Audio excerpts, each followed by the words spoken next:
आज आम्ही इथे पाणी दौरा केला। त्यासाठी निमित्त मोरे साहेब होते, स्थानिक नगरसेवक, त्यानंतर पेनकर होते, आमचे गुटे साहेब, ACP त्यांना सगळ्यांना बोलवलं होतं आणि आमचे वॉर्ड ऑफिसर वगैरे सगळ्यांना बोलून घेतलं होतं आणि पाणी दौरा केला।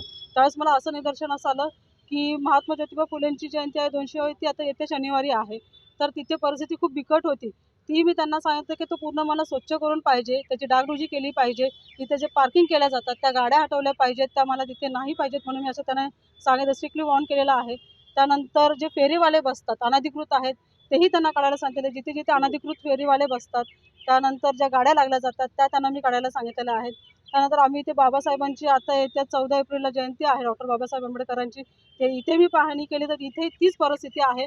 गाडीवाले लागले जातात, जे अनधिकृत पार्किंग केली जाते आणि आमचं हॉस्पिटल आहे, तर त्या हॉस्पिटलला जाताना ॲम्ब्युलन्स जाऊ शकत नाही, अशी यांनी परिस्थिती करून ठेवलेली आहे। इथे ते कपड्यांचे ढिगारे लागले जातात, तेही काढायला सांगितलेलं आहे। त्यानंतर मी त्यांना सांगितलं की इथलं सुशोभीकरण करून करणार आहोत आणि आज 200 बाबासाहेबांची जेव्हा जयंती आहे त्यावेळेस आम्ही असं सांगितलं की ती पूर्ण क्लीन झाला पाहिजे।